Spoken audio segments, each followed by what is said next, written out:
Hey,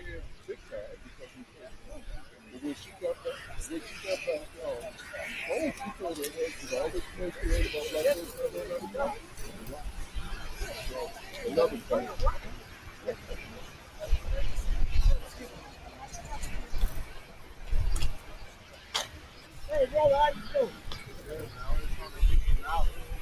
Well, you know this is a question. I'm talking about the car. B-51, I'm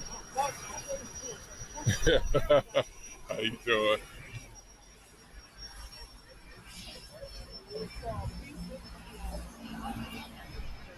So we want to welcome you on behalf of the Friends of Detroit City Airport and the City of Detroit Airport Department, the Tuskegee Airmen Detroit chapter, and the Macon Thomas chapter to this Tuskegee Airmen Monument dedication.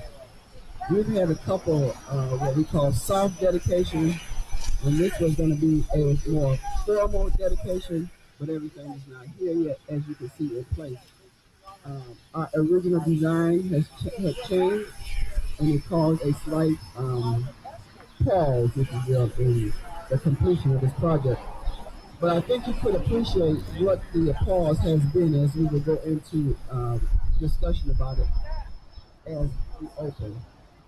So I do want to open with a word of prayer. I thought I had a chaplain uh, in my eyesight, but he's back there talking to somebody else at the moment. So we'll just entreat the Lord. Dear Lord, we ask you for your blessing on this day. We ask that we continue to walk in your eyesight and do your will as it relates to honoring the men and women that you have placed in service for this United States of America. We want to continue to honor them.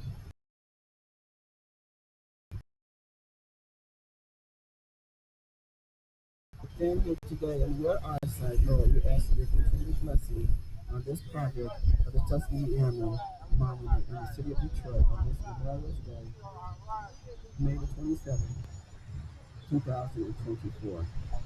In the name of Jesus we pray, thank God. Amen. So I want to call up Miss, no, I'll bring the microphone to you if you want. You want me to bring it to you? So as today is a chance to honor and, revere our military personnel who have sacrificed and even, are you going to come over? She's going to come over. Just help her out. This monument is representing all wars, World War One, Two, Korean and Vietnam War, and as well as the conflicts that have occurred since then. It seems like this United States of America is always involved in some sort of effort to keep the peace and keep democracy across this world. So there have been a number of wars and conflicts that don't get recognition, but nevertheless, people sacrifice their lives to make sure our democracy and world democracy is somewhat in place. So today, we do want to honor, in addition to those who have fallen, but those who are yet standing on the military battle right now, because there is indeed some fine time as it relates to defending this United States of America. So we have Mrs. Willie Mae Gaskin, who has a number of family who served in the military, but she serves right here in Detroit on the battleground of these 6 streets. And so to that end, I would like to give honor recognition to the military in general, but to her son in particular, who served in the Detroit Police Department and in the military. And she has other relatives of the government. So this is Mother Willie Mae Gaskin, and she has written some works here.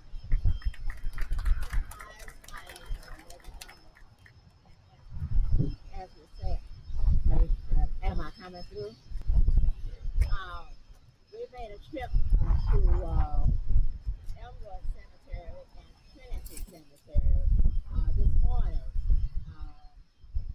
Visiting the fires that's going on, the policemen and what have you. I want to mention that, at Trinity, I have a brother-in-law that served in World War II. And right beside him, there was another gentleman that served in World War II. So we was put down the flag for the office that served alongside him. Also, I want to mention that in 1997, my mother passed away. And at her service, there were 8 of her grandchildren lined up in before her casket and gave her a farewell. And they touched every branch at that particular time. But I do want to mention, as we think about our loved ones that's going on, Gregory Gaston was a police officer. He served in the Marines for 14 years, and he also served as a policeman. And after he passed away, we grieve and wonder what happens to him. His spirit came out one morning, 5 o'clock one morning, and he says to me, "What's so different about this journey I'm on? Remember the first time that I left home? Not too far from your own home."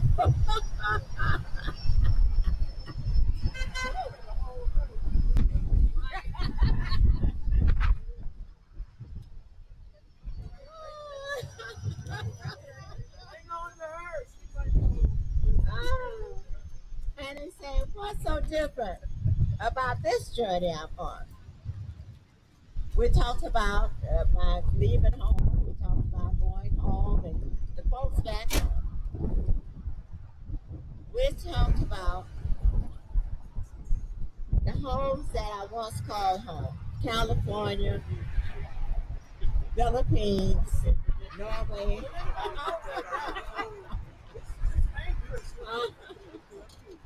Well, this is it. This is it.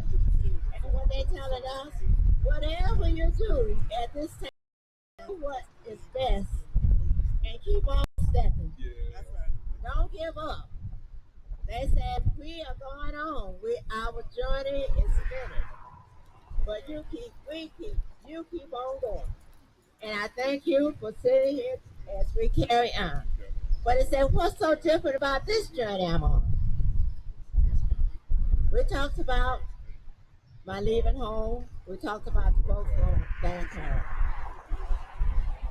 The difference about this journey I'm on, we never talk about my going home. Praise the Lord. Let's talk about being home. But one day, we're going to pick up and go home. But then they said to us, my journey is over. You keep going. God bless you.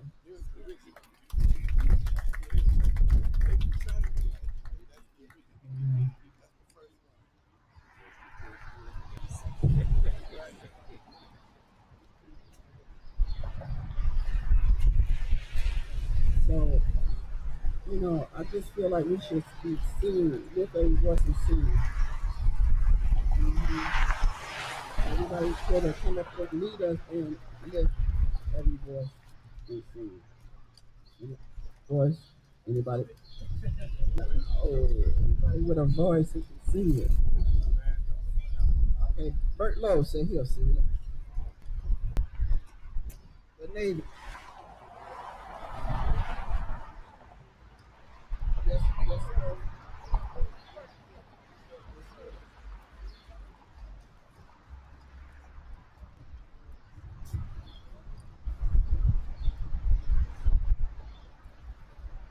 We're supposed to be standing up now. We need for the national anthem.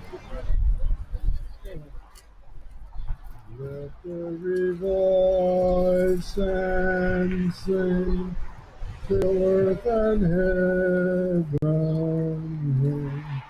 ring with a harmony. Hallelujah.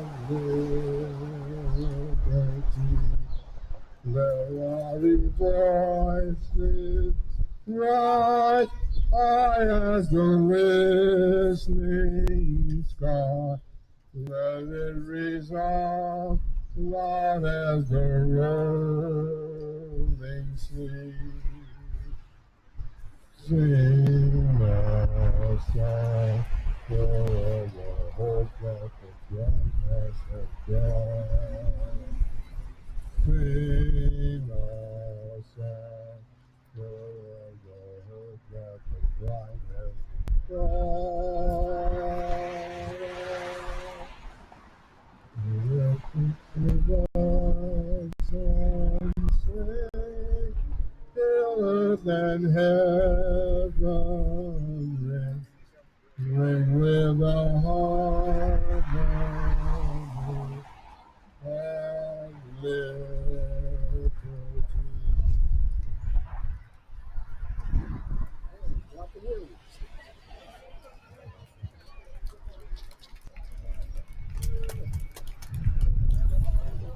Let us march on. Let us march on. Till victory is won. Till victory is won. And that's because James Weldon Johnson wrote that over 100 years ago. So at this airport, we kind of yield to anything motorized. We're going over a hill or on the ground. That was a jet taking off. This is a live and active runway in the airport. Thank the Lord. So at this time, I want to bring up. He's right here in front of me, so I don't have to bring him too far.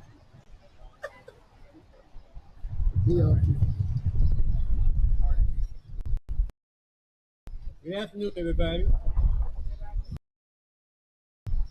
My name is Chief Master Sergeant Bill Wellborn. I'm retired after 33 years in the Air Force. And I came to service in 1948 when having a big change in the military. I left Chanute Air Force Base and go to Wright-Patterson to be assigned. Got there, no squadron for me.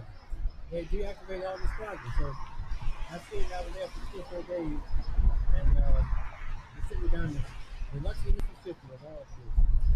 East Air Force Base. And I got in a little bit of trouble. I was supposed to go to jail. But anyway, I served in Korea and Vietnam. I spent about 3.5 years in Vietnam. I was never stationed there. I was always what you call TDY. But I was assigned to Eglin Air Force Base, and I was the line chief. I was in charge of all the aircraft and all the crew chiefs and weapons guys down there. And every time they go to Vietnam, I had to go with them back and forth. Because I was the boss, I put it that way. And we had very few black bosses at that time. So I was lucky to be one of them.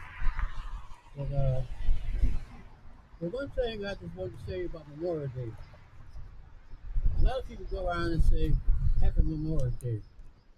To me, that's an insult. I'm going to be honest with you. That's an insult. Memorial Day is a time to remember all the things we lost in Vietnam, World War I, World War II, Korea, Vietnam, Afghanistan, and the rest of all these places over there. It's not happy at all. They try to remember their loved ones. And if you say that to me, I jump on it. If you tell them, it's not happy at all. This is the time, it's just like the 9/11. 9/11 come around, everybody, when you think about all these crazy life, all these healthy life, things like that. And that's what you got to remember on Memorial Day. You got to remember that on Memorial Day, because that's what it is. A time to reflect on everything that happened on all the world. And when you see a veteran, shake his hand. Veterans go through hell. I'm sorry to say it like that. The veterans go through hell. And I've seen in Vietnam, I had a young man work for me. He stepped on the mine, and we couldn't get him off. It took 2 hours, we couldn't get him off. We had to watch him die. And a lot of times you out there in the jungle, in the field, with me being in the Air Force, I didn't come in contact with a lot of up there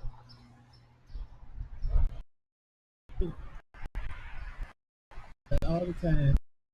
And it's hard to make friends. You might lose them. But one of the people, you got to depend on the man next to you. He might be he might be able to save your life. You might save his life, or something like that. You got to be comrades all the time. And again, I just say that I want you to honor the Tuskegee Airmen. Tuskegee Airmen, I was there with some of it. I didn't see it all. But the Tuskegee Airmen went through a whole lot of chaos. As Colonel Jefferson said, when you came back to the war, the music playing, everybody's waving flags every day. He hopped on the gangplank, got downstairs. The white guy down here, this sergeant down there, said, whites this way, niggas this way. That's what he just said. And I recall that in Mississippi, at that time, we had to wear uniform all the time when I was stationed down there. When you go off base, you had to, you had one block in the whole town. That's all you had. And when you come back, you're going to go back to the base, go to the white neighborhood, to the shelter. As soon as you start walking down there, there's a cop coming to you about the same age. Hey boy, hey cool, or something like that. And I was in jail 4 times down there for fighting with police. But Monday morning, they had to come get you out, though. That's one thing. You know, you have to get you out to work. But that's just how bad it was down there. I told a lot about my family. I saw people hanging in the trees down there. And that's just from my own eyes. And just think of all the guys, not only Tuskegee Airmen, not the Marines. They had to train out in the swamp, while the regular guys train on the regular land. And down there, snakes and everything controlled. Each military man had his own history when you talk about the military. It's not all bad. We have some good things. And I've been all over the world. A lot of different, over 100 different countries. So it is some good to it. One thing about the military is physical education. I think it cost me a penny. So I want to thank everybody for coming out. I'm going to sit down and shut my mouth now.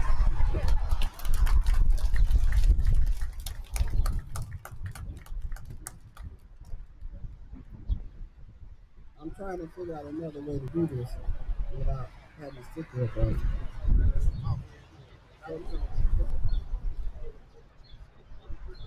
So I'm about to call Tony Stevenson up as soon as we figure this out.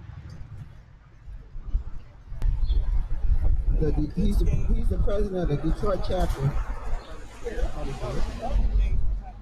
Detroit chapter of the Tuskegee Airmen. The breakup. Thank you. Good afternoon, everybody. One thing that I want everybody to try to remember, that what you're getting today is free, and it's a free history lesson.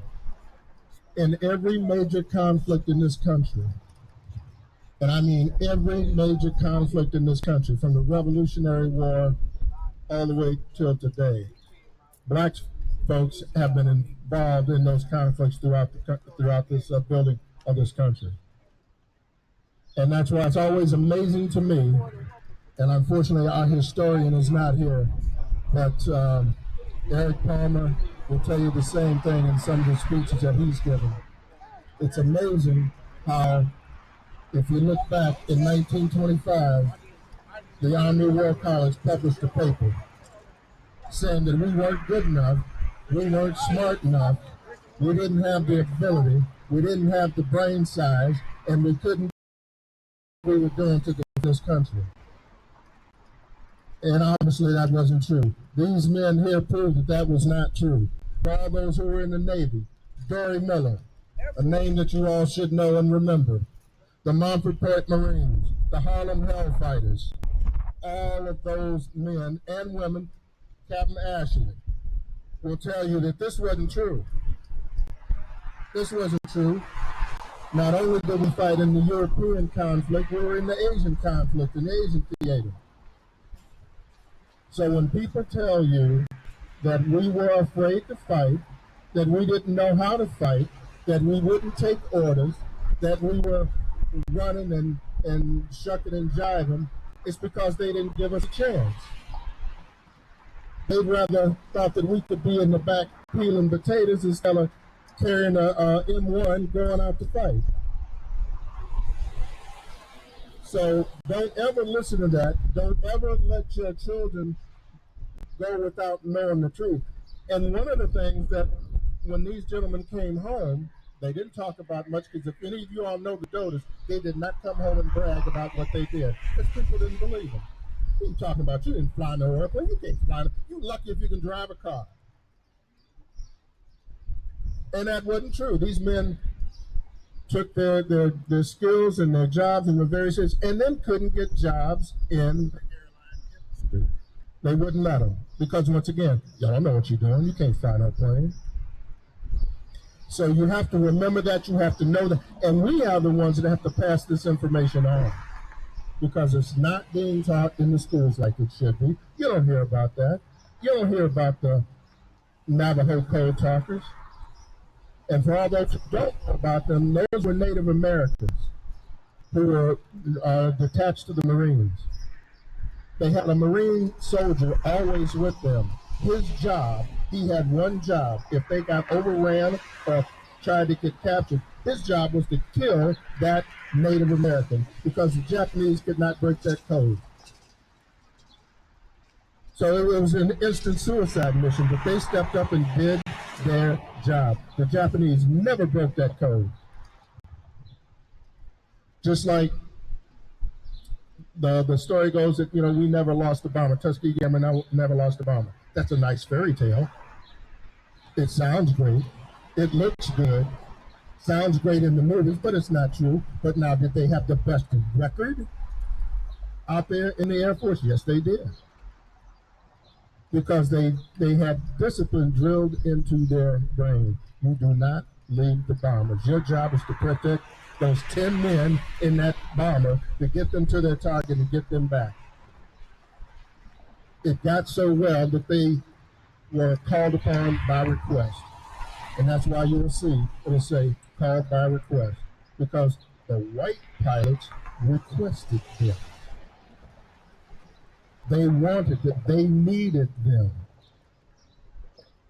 to get them home. So whatever you do when you leave here today, remember that. Remember that. And it's not just the men. Like I said, there were women in there too. If you were on the base down in Alabama, if you were a Tuskegee Airman on the base, then you were a Tuskegee Airman. Didn't matter if you were a cook. Didn't matter if you were a military policeman like the late, great Mr. Henry. Didn't matter. You were a Tuskegee Airman. Didn't matter if you were a cook. If you were what they would consider a desk jockey. Now we know Colonel Jefferson and Colonel Stewart, they got all the glory. They got all the girls because they because they were the.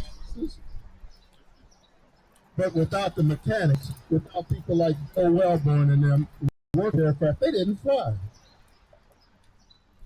As the story goes, the pilot will tell them, well, that's my airplane. The lion chief, no, that ain't your airplane. That's my airplane. And you bring it back in the same way you got it, in good shape. So with that, I will conclude by really saying that we all have to remember on a day like today, all the veterans, Navy, Army, Air Force, Marines, even the Merchant Marines, Coast Guard. You got to remember them all. Even the ones that jumped out of the airplanes, even the ones in Special Forces, all of them. You got to remember. You got to remember. Thank y'all very much.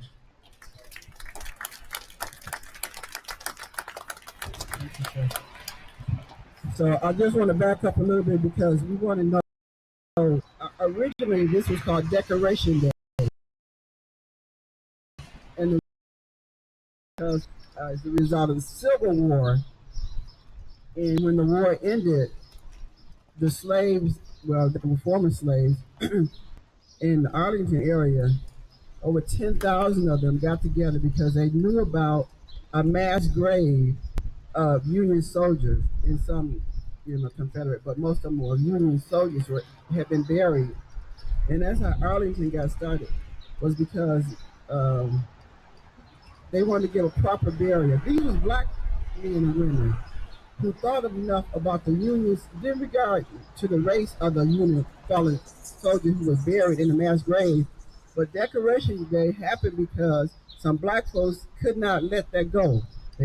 So they unearthed all of those bodies, separated them, figured out their families, and gave a proper burial. So that's why we have Decoration Day, which has turned into Memorial Day, because the black people decided it was proper to bury those fallen soldiers in remembrance of them.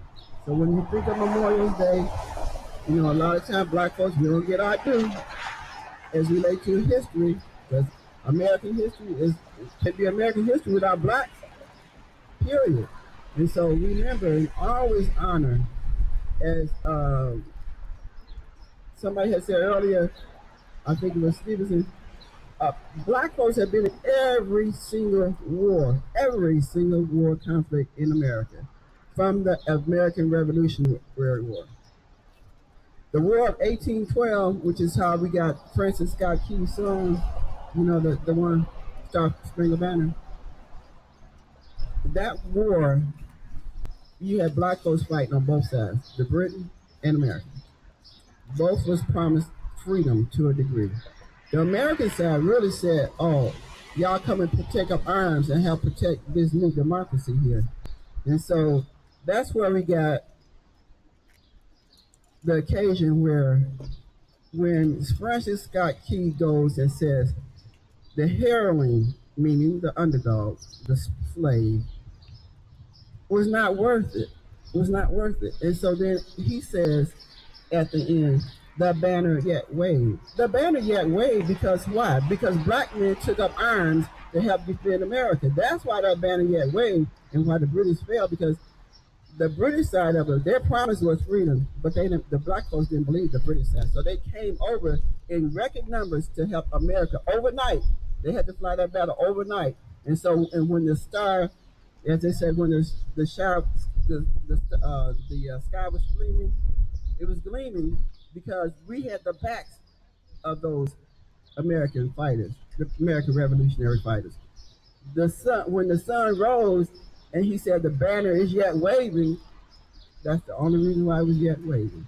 So when you hear about people who taking offense to the Star Spangled Banner, it's because that second stanza. The first stanza is good. It's great. Yeah, we fought that battle. That red, white, and blue was still waving. But when you get to the second stanza, what Francis Scott Key was saying about the black man, it wasn't right. So if you all go back and read those lyrics, and you understand why Colin Kaepernick, why he took the knee, and as a symbol of protest, silent protest, proper protest, that he was given by a veteran who said, if you want to make and call attention to the black brutality that you're facing, take a knee to the song, but you're taking a knee to the song on the second stanza. They never did give Colin an opportunity to really explain, and they chose not to divulge or get into why this man's taking his stance like this. So to this day, he really took a brutal beating for his stance. And so a lot of people have stood on principle, like even in the Olympic Games, I think it was in '67, where we had those winners, black men, exactly. Ed Palmer is raising his fist. But those black guys, they stood up on that podium as the Star Spangled Banner was being sung or played for America. They raised their black fist, and people took offense to that. But we have to take a stand. We have to take a stand, and it's still today that it's necessary that we take a stand for our freedom, our democracy. We're not, as I said, we're in America, right? What we gonna do? What we gonna do? Dr. King said, where do we go from here? Chaos or community. And it's still true today. But some of us, probably speaking to the choir, but some of us have not understood. Your soul, our soul, has not understood the importance of standing up for something, standing up for truth and righteousness. So anyway, let me get off this soapbox here. I was about to call Palmer up so he could say something, but since he's in the room now, have him come on up here now and say he is the Redtails guy. He's trying to get out of coming up here. This is open mic, so I'm gonna call on some more folks. I'll see you back to Tuskegee Airmen Motorcycle Club. I'll see you in the house. Good afternoon, everyone. As mentioned, my name is Eric Palmer. I'm the president of Detroit Redtail. Detroit Redtail basically entails the vehicle that's behind you. I consider it a mobile educational resource. If you were here earlier when I had the hood pop under it, tells some history about blacks in aviation, 477 bombardment group, and also the gunnery meet 1949. With that vehicle, most people will say it's a Tuskegee Airmen tribute vehicle. As I mentioned, it's a mobile educational experience because I could just sit it somewhere and let it speak for itself. I devised that vehicle. I came up with that idea at the end of 2016 when we were discussing, the chapter was discussing 2017 parades and not having a unique vehicle to use. And it dawned on me, I wanted to get back into a convertible. I like Mustangs, even though I work at General Motors. Actually, I love Mustangs. Yeah. And I figured it would be an opportunity for me to honor two living legacies that I personally knew at that particular time, and that's Harry Stewart, Red the pilot, and also Alexander Jefferson, the Redtail pilot. Alex passed away 2022 at 100. Harry will be 100 years old on the 4th of July.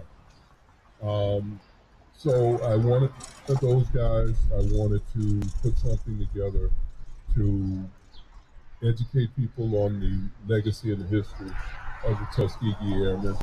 And initially, I was just going to use it for parades until Miguel Thornton gave me an invitation to a car show. And I went to the car show and got an award, number one, pension, number two. And I realized not only can you learn about the Tuskegee Airmen at air shows, at events like this, at museums, those types of things, but you can also learn about the Tuskegee Airmen at America's greatest car culture event, and that's car shows. And since 2017, I suspect I've done 300 different events, car shows, cruises, parades. I've been all around twice. I've driven across Route 66.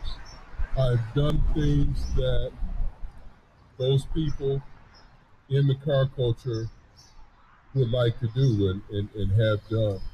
And it's been an interesting experience because at these different events, the attention that I get,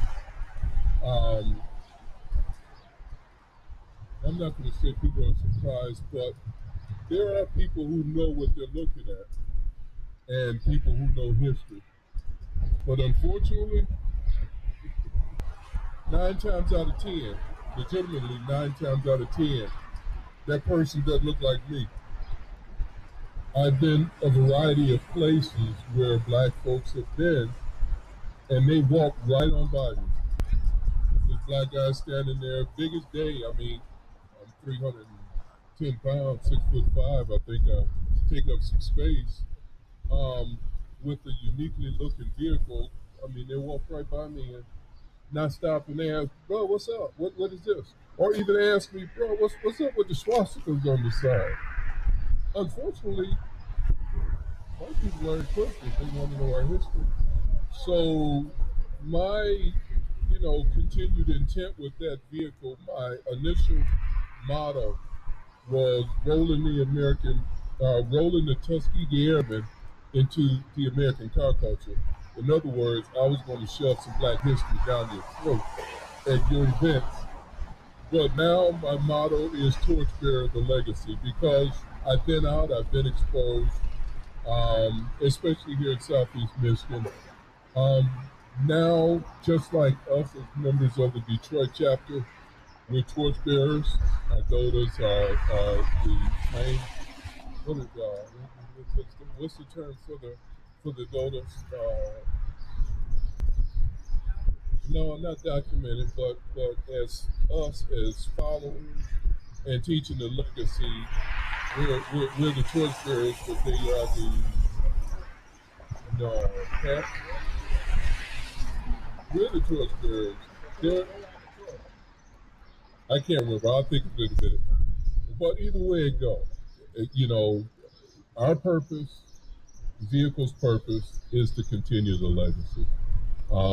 This weekend, yesterday, I did St. Clair Shores Parade. Just before this, I was out in East Point during that parade. And it's appreciative when people see and recognize what they're looking at. But also at the same time, it's very appreciative for me when someone comes up and asks me, hey, what's this? What's going on? On the side, just above the swastikas, it says, ask me about the Tuskegee Airmen. Specifically, right there above the swastika. So if someone's looking at the swastikas, I've been at various car shows where somebody white is looking at those swastikas, and some young white kid, and they're pointing, what's up with this? What's up with this? And say, hey, ask me about the swastika. Ask me about the Tuskegee Airmen. So it's a teaching moment. That car, this monument, the organizations that have been put together to support not only the Tuskegee Airmen, but African Americans in military history altogether. We're all working, and sometimes we don't believe it, but we're all working as one together to continue to get that story out there, that history. I'm good. Thank you, sir. Like your red gym shoes. So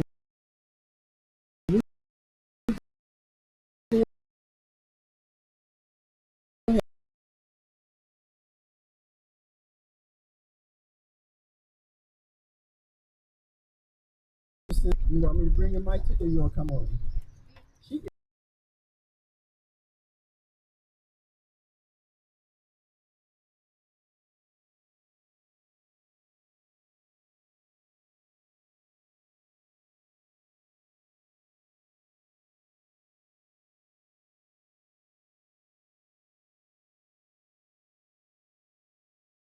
all right now.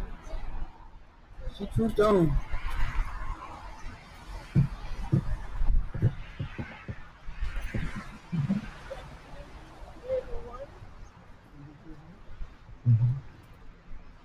It is a pleasure to be here on Tuesday.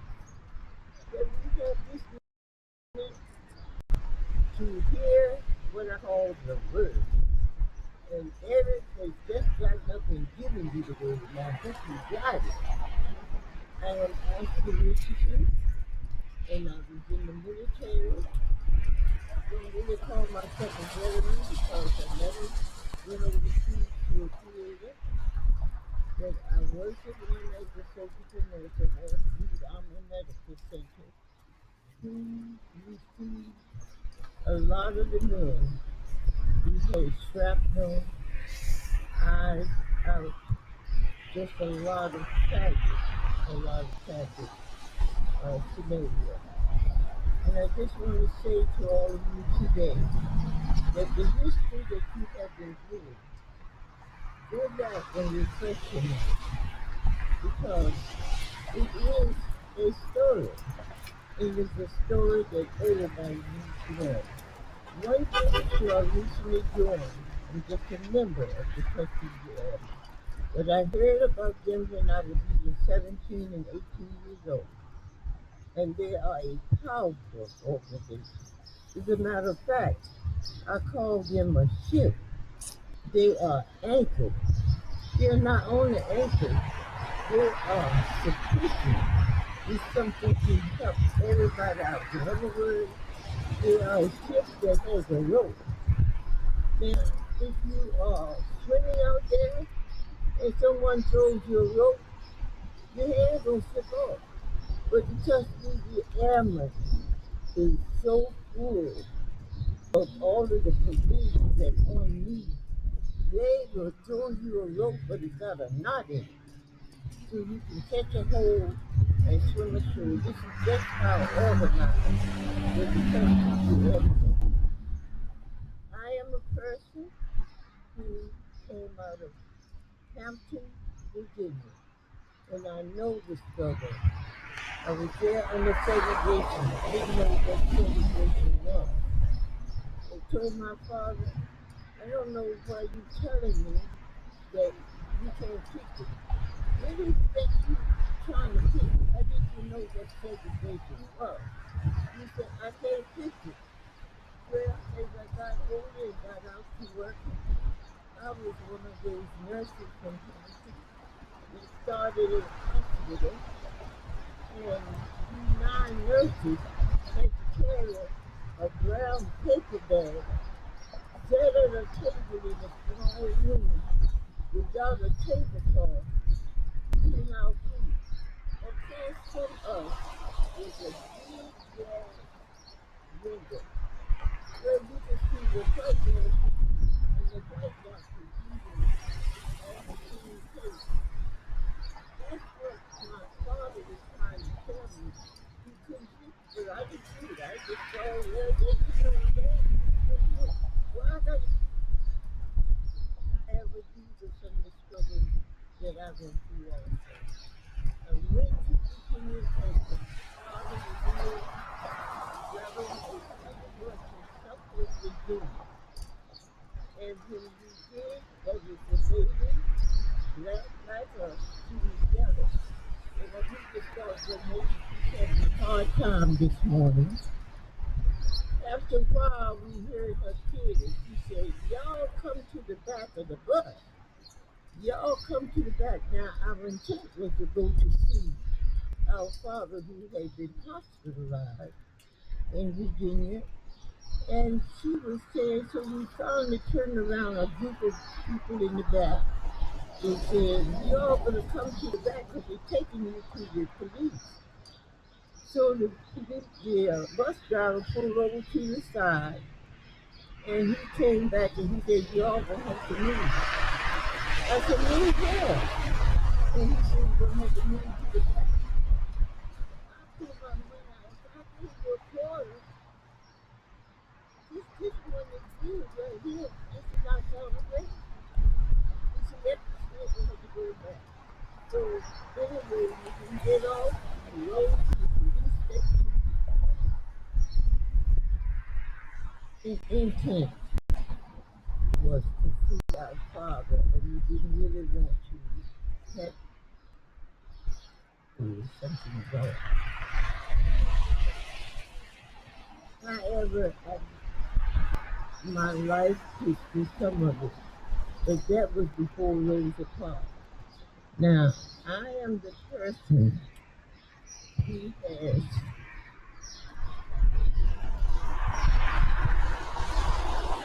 born in 1928.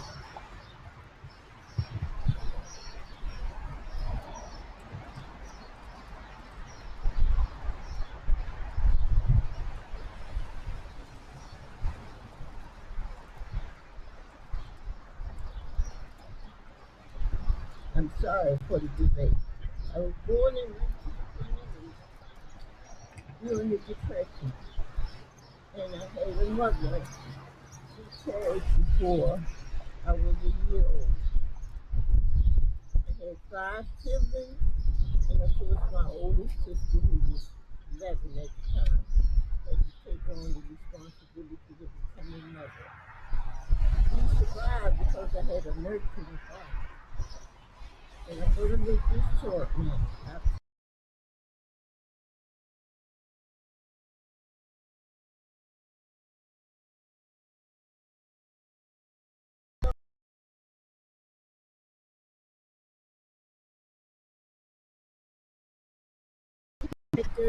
Franklin Roosevelt was the president. 1945 was Harry Truman. 1953 was Dwight Eisenhower. 1961, John F. Kennedy. 1963, Lyndon Johnson. I knew y'all getting tired, but I did get tired of some of it. 1969, Richard Nixon. 1974, Gerald Ford. 1977, Jimmy Carter. 1981, Ronald Reagan. 1989, George Bush. 1993, Bill Clinton. 2001, George Bush. 2009, Barack Obama. 2017,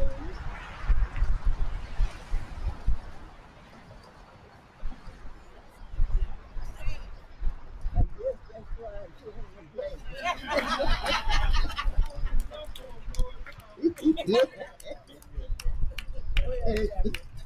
Should I call your name? 2021, Joseph Biden.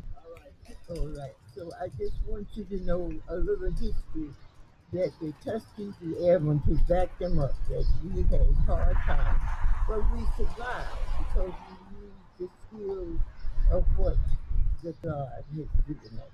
Thank you all for listening. So you see why she's a sweetheart. She don't pull that punches either. She can be real, like, really.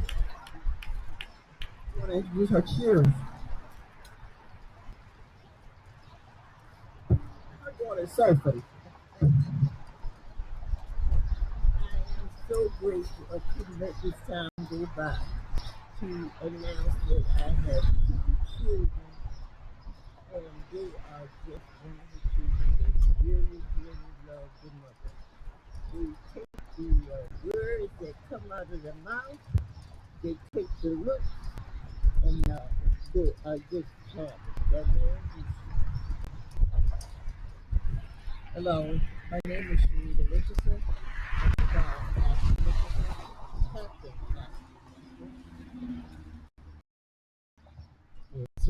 Good afternoon, Dr. Wayne Richardson. You all don't see me. I'm the one who just put gas in the car. What you see is my sister and my mom. Those are the two who don't need the weeds. Okay, so you guys away. Okay, but I'm there. I'm in the background.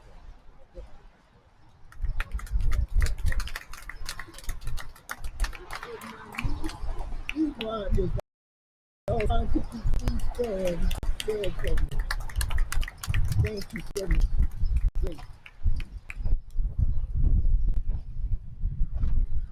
So they have bricks coming. They got the $500 version bricks for the Richardson. And her husband's in the military as well. All right, so hey, brother Tutas in the house. I do want you to speak about the black and the green and the participation of the UNIA in the aviation field. The father of Tuskegee Airmen aviation training, his name was John Robinson. He was one of the early pilots who became a flight instructor down at Tuskegee, and he was a graduate of Tuskegee Institute. But he was also a member of UNIA, which is the organization founded by Marcus Garvey in 1914 in Jamaica. So I'm going to have Brother Tutak coming. But Tuskegee Airmen, Motorcycle Club president, people drive by and they blow their horn, y'all. We're going to wave at them. All right.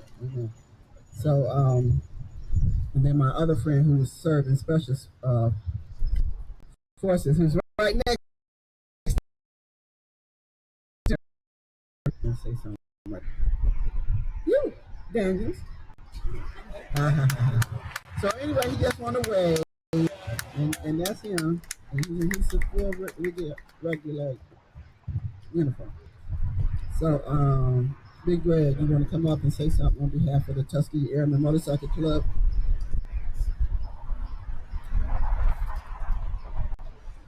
So, the Lord is blessing us. We're in between raindrops, so we're going to kind of get this going. We're going to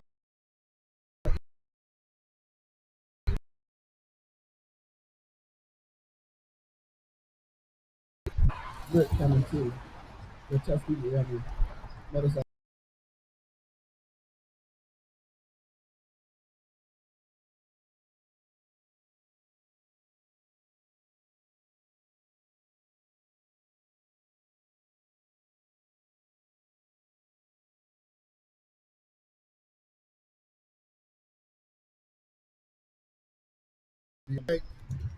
I'm recovering from kidney cancer, so I'm gonna get there. A lot of our riders are in other places today, so we'll be supporting you guys like we always do. I'd like for you guys to come out August 17th. We honor a veteran at Lower Huron Metro Park, and we serve food, have prizes. You all are welcome to come out. It's no cost to you. I'd like to see everybody there. Okay. All right. Thank you. So we kind of sort of open mic here. So if anybody want to say something, you want me to bring it to you? You coming up? All right. So I do want to explain how this monument is working. Good afternoon, everybody. First off, I want to say thank you to the organization for putting all this together. It is greatly appreciated. And I found out about this ceremony back in March. I was at Selfridge for the Vietnam Memorial. And that's when I found out that my uncle was actually in the support staff of the Tuskegee Airmen. When they would come home, he was the one that was fixing up the plane. So when the guy said, hey, don't you break my planes, that was one of his mottos. And it was my uncle Joseph Hutchins. And he's the reason why I joined the military, because prior to him, I knew about it, but I'm like, I'm going to college. But at 16, he was like, no, I want you to go to the military. So I was like, I taught my children, do your own research. You never take anybody's word for anything. So when I found out that he was in the military, the research that I found out was that in 1898, President McKinley and Senator John Logan got together to put together a memorial for the Confederate soldiers. But then the black soldiers got together and said, no, what about us? We gave blood, sweat, and tears for this country too. What about us? So if we don't get any kind of recognition, we're done. So they pretty much went on the strike, basically, until they started getting the recognition they deserve. And still from the lady here, when she said, I'm not going no further, I'm the same. I'm not going no further. My daughter has picked up the mantle, and she leaves in August going to the Navy. I am so proud of her. My brother here did 13 years in the Navy. He was a CB. My whole family is either military, Masons, or police officers. So there you go. I myself personally went to all three. I didn't do the Marine Corps. But I just wanted to say thanks to all of you guys, past, present, and future. Thank you for your service. Marine Corps. Okay, there we go. Somebody did mention triple nickel, right? Somebody did, but we had excellent in all branches of the military. We really did. And so we have a lot to be proud of. So brother Lamar Lemons, a former school board member and the president of the UNIA Detroit Division of Universal Negro Improvement Association, founded by Marcus Garvey. Miss Gaffney was trying to get your attention.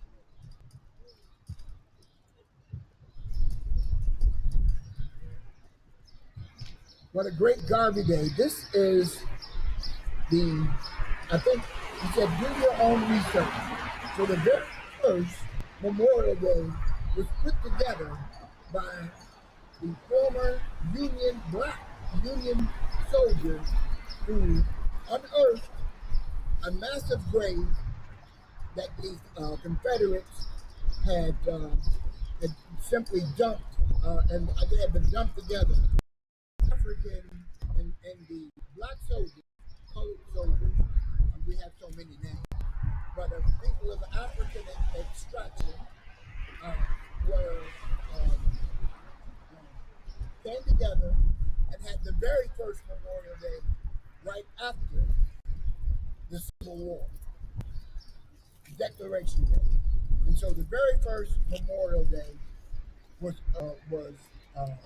done by African Union soldiers, and then was later, as he pointed out,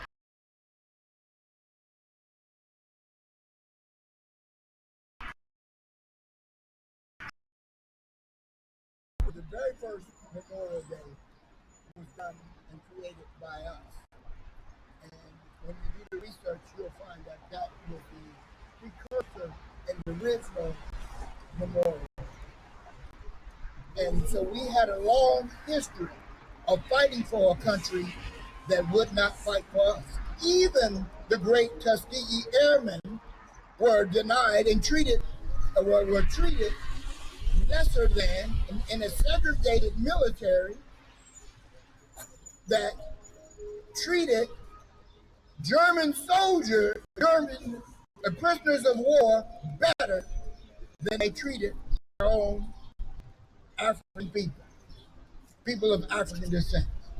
In fact, I heard a Marine who now is so ironic that we have now not only had the commander-in-chief position, a person of African extraction having the commander-in-chief position as President of the United States under Barack Obama. But even currently, the top military positions are now headed by people of traditional foundational blacks of African descent. But there was a time when they had what was called coon songs. And under those coon songs at the turn of the century, is not that long ago, and those of us who are gray in our being knew people who existed during that time, even if they predated us, or even as they predated us, and they had coon songs. And one of those coon songs was "Every race has a flag but the coon." Every race has a flag. And in that line, in one of the verses in that song, it is said, and they talked about the Germans, and they talked about the Irish, and they talked about the English and the Belgian, etc. in the song. And when it came to the United States, they referred to the red, white, and blue flag, the national flag, as the Yankees flag. And they said, and what won't those Yankees do for that red, white, and blue? Every race has a flag but the coon. Excluding us from the flag from which we fought under the Union, excluding us from all the years that we had sacrificed, excluding us even as in World War I we went to fight, and we were segregated even there. Every race has a flag but the coon. And there, Marcus Garvey came together and created the red, the black, and the green. The red for the blood, the black for the race, and the green for the motherland Africa. That's the origin of the red in 1920. Now, you can say we've come a long way, but we're still not there yet. We still have a problem here within the United States. We still don't have full citizenship rights. We still are being discriminated against. So the struggle continues, but they are no longer as blatant in their discrimination. They have to use more sophisticated manner, but we still must fight. So that, if you wonder where the red, white, the black, red, and green came from, it came because they had segregated us out and identified us as non-Americans, even though we had been here longer than any immigrant as an individual and a collective. And so it is an honor to have known some of the great Tuskegee Airmen, including Commander Jefferson, which I think he was general. He was Colonel Jefferson, who fought for us to keep the Detroit Public Schools and keep Davis Aerospace continuous. And so as the school board president, I had to fight to make sure that we had a presence on the airport. I believe they are in negotiations for changing this building because under the state's control, they drove the district. And I want you to know this real important. Detroit board didn't put the district in deficit. We had $100 million surplus. The state took over the district, drove us in debt, and then used the debt that they created as a rationale to take over the district, and then closed closed Davis Aerospace, de facto closed, and moved it around, moved us off the airport. We fought, and they negotiated, and they said they would build a new school. Well, they've been trying to close the airport, but we wouldn't let them. We've been fighting, and now they finally conceded that they will put the school here. But we're going to, at some point, need a new school right here on the airport. So we're going to fight for that. And we're going to fight to see that this becomes that Davis Aerospace becomes the great institution that it once was. Thank you very much. So the rest of the remarks we're going to make in the building because the rain is coming and it's time to eat. So we'll talk about this kiosk because this is a monument to the past and a monument to the future. So if you take a look on your way out back to the room, look at how this kiosk is going to be set up. It's going to be really rich, and we'll be back in touch with you to let you know how we're doing. You want to say something, Ms. Powell? I was glad to be invited to my guest because we went to the cemetery. Her husband and son was at. So I learned definitely some history about Elmwood Cemetery and the representative conference. So I'm glad I came. And Tuskegee Airmen also, a nonprofit organization that we tell community guide and 5027 miles. Thank you. She's a good community leader in the field of urban gardening. Yeah, thank you, Ms. Powell. Yep. Oh yeah. Oh yeah. You don't want to join in the Navy? Have fun.